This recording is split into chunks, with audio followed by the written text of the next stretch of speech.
بسم اللہ الرحمن الرحیم۔ السلام علیکم پیارے دوستو، اسلام کی دنیا میں خوش آمدید۔ جیسا کہ رمضان المبارک کا پہلا عشرہ گزر چکا ہے، دوسرا عشرہ شروع ہو چکا ہے۔ مغفرت کا اچھا موقع ہے۔ روزہ صرف پیٹ کو بھوکا رکھنے کا نام نہیں، بلکہ آنکھ، کان، زبان کا بھی روزہ ہونا چاہیے۔ جس طرح سال گزرنے کے بعد مال کی زکوٰۃ نکلتی ہے، بالکل اسی طرح روزہ بھی جسم کی زکوٰۃ ہے۔ رمضان کا پہلا عشرہ رحمت، دوسرا مغفرت اور تیسرا جہنم سے نجات کا عشرہ کہلاتا ہے۔ پہلا عشرہ گزر چکا ہے۔ دوسرے عشرے کی دعا یہ ہے: استغفر اللہ ربی من کل ذنب واتوب الیہ۔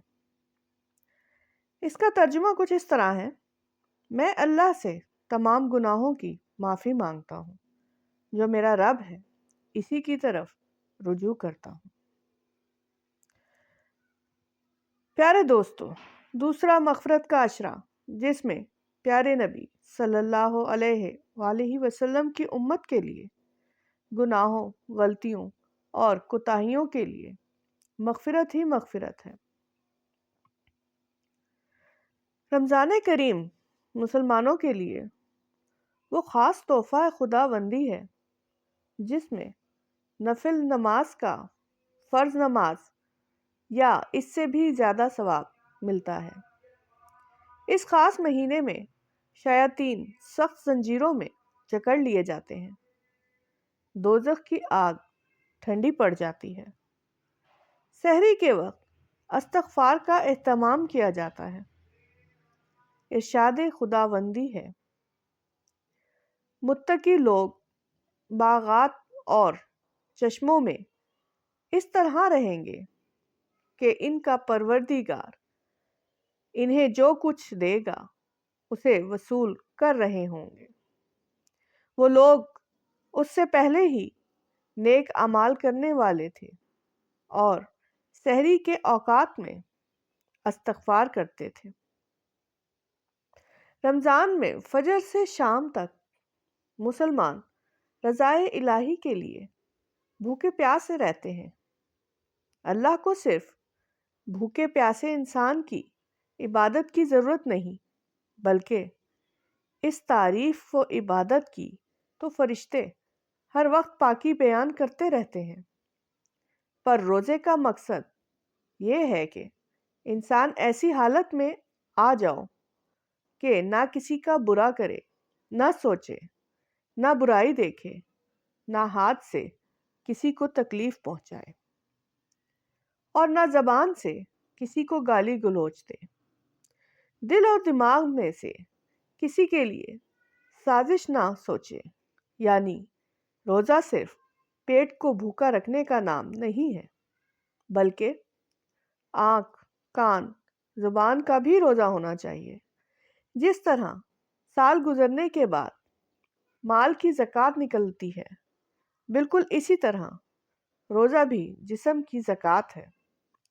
حضرت ابو ہریرہ سے روایت ہے کہ آپ صلی اللہ علیہ وآلہ وسلم نے فرمایا کہ 3 لوگوں کی دعا کبھی رد نہیں ہوتی۔ نمبر 1، روزہ دار کی افطار کے وقت، عدل کرنے والے حاکم کی اور مظلوم کی۔ تو جتنا ممکن ہو جانے انجانے میں کیے گئے گناہوں پر نادم اور شرمندہ ہو کر معافی مانگی جائے، کیونکہ وہ ذات بہت عظیم ہے۔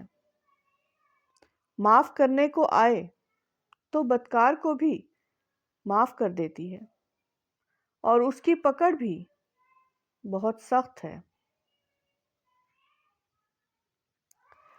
ایک حدیث میں ہے کہ اللہ تعالی ہر رات تہائی حصے کے بعد فرماتا ہے: کوئی ہے جو مجھ سے رحمت مانگے، مغفرت مانگے، دعا مانگے، تاکہ میں اپنے بندے کی حاجت پوری کروں۔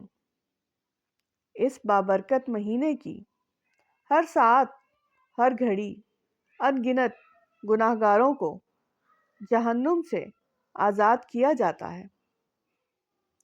حضرت ابو سعید سے روایت ہے کہ آپ صلی اللہ علیہ وآلہ وسلم نے فرمایا، رمضان کے ہر دن رات جنہوں کو جہنمیوں کو آزادی اور روزے دار کی ایک دعا قبول ہوتی ہے۔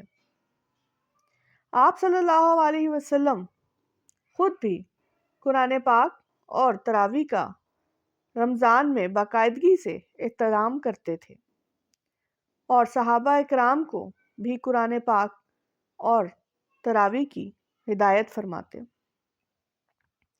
انسان تب ہی دوسروں کی تکلیف کا اندازہ لگا سکتا ہے جب وہ خود اس تکلیف سے گزر رہا ہو، کہ ایک بھوکا ہی اندازہ لگا سکتا ہے کہ غریبی میں بھوک پیاس کیا ہوتی ہے۔ توبہ استغفار کا مہینہ ہے۔